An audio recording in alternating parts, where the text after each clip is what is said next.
পুরস্কার কবিতা সাগর পাড়ি দেব।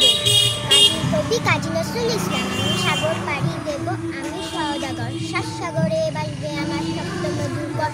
আমার ঘাটে গান নিয়ে যাবে সবার ঘাটে, চলবে আমার বেচা কেনা বিশ্বজোড়া হাটে।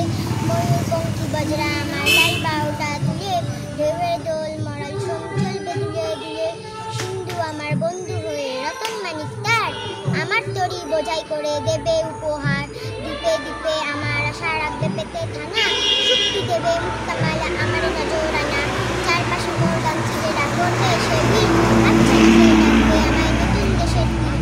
আসবে হাঙর কুমির তিমি কে করে তাই বল, বলবো ওরে ভয় পায় যে এসে চলে নয়। সপ্তসাগর রাজ্যে আমার আমি বণিক বীর, খাজনা জোগায় রাজ্যে আমার হাজার নদীর নীর। ভয় করি না তোদের দুটো দন্তনখর দেখে, জলদস্যু তোদের তরে পাহাড়ে গেলাম রেখে। সিন্ধু আমার বন্ধু হয়ে রতন মাঝি, সিন্ধু গাজী মোল্লা মাঝি। বলো বলো বলো বলো।